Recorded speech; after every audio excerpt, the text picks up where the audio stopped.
Remdesivir का rational use होना चाहिए, इसका यूज अस्पताल के अंदर ही होना चाहिए।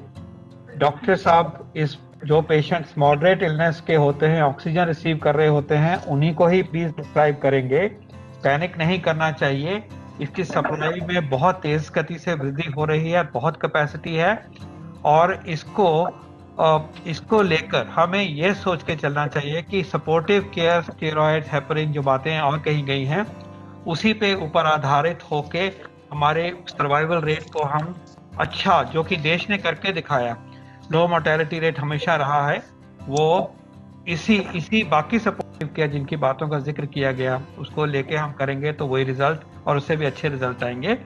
सेकंड मैसेज आज हमने ये दिया है कि जो इन्फेक्शन हो रही है उसमें एज डिस्ट्रीब्यूशन जो है वो लगभग वही है जो पिछली बारी था। जैसे कि मैंने कहा कि 30 साल से उम्र के व्यक्ति जो केसेस हैं, जो कि पहले भी मैसेजेस दिए गए हैं कि सबसे ज्यादा महत्व तो मास्क का आता है। ये आपकी प्रोटेक्शन है अपने लिए और आपसे दूसरे को ना हो उसके लिए, क्योंकि जो फ्लो होना है, चाहे ड्रॉपलेट से होना है, चाहे एरोसोल से होना है, वो उस वायरस के पार्टिकल को रोकने में ये मास्क हमें मदद करता है।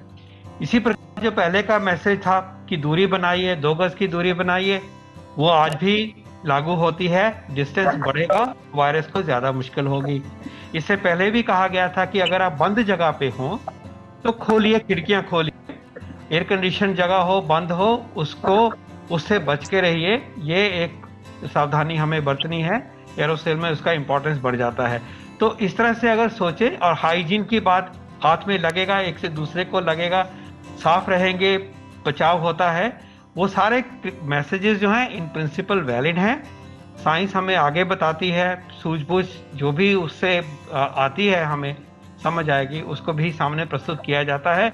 लेकिन मास्क का महत्व और ड्यूटी का महत्व बहुत और भी बढ़ गया है, और इस पेंडेमिक में जिस तरह से केसेस बढ़ रहे हैं उसको अगर हम एक ही बारी में, अगर हम कल से रोकना चाहते हैं, आज से रोकना चाहते हैं, तो मास्क को अपनाएंगे, दूरी बढ़ाएंगे, तो सबसे पहला फर्क यही हम बहुत बड़ा फर्क डाल सकते हैं इन वन गो।